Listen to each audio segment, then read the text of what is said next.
অনূর্ধ্ব-20 সাফ ফুটবলে গ্রুপ সেরা লড়াইয়ে কাল ভারতের মুখোমুখি হবে বাংলাদেশ। মালদ্বীপের মালেতে বিকাল 4:45টায় শুরু হবে ম্যাচ। পাকিস্তানের বিদায়ে এক ম্যাচ হাতে রেখে সেমিফাইনাল নিশ্চিত হয়ে আছে বাংলাদেশ ও ভারতের। ঢালাইয়ে দৃঢ়তা, নির্মাণে নিশ্চয়তা, প্রিমিয়ার সিমেন্ট, ঢালাইয়ের রাজা।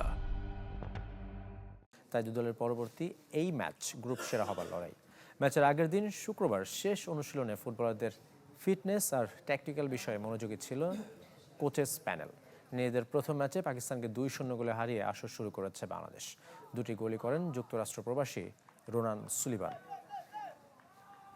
পাকিস্তানের ম্যাচের পরে আমরা 2-3 দিন সময় পেয়েছি, আর আমরা ইন্ডিয়ার ম্যাচও দেখেছি তারা কিভাবে খেলে, আর আমরা সেই কিটে আমরা প্র্যাকটিস করেছি যে আমরা কিভাবে আমাদের দুর্বলতাগুলোকে কাজে লাগায় আরো ভালো করে আমরা ইন্ডিয়ার সাথে ভালো কিছু করতে পারি। পাকিস্তান ইন্ডিয়া যে খেলাটা হয়েছে ওইটারও আমরা ইনডেপথ অ্যানালিসিস করে আমরা দেখেছি যে আমরা ইন্ডিয়াকে কিভাবে অ্যাটাক করব, ওদের ডিফেন্সিভ উইকনেসগুলি কি এবং ওনাদের অফেন্সিভ স্ট্রেংথগুলি কি, এগুলো আমরা কিভাবে কাউন্টার করব এবং ডিফেন্ড করব।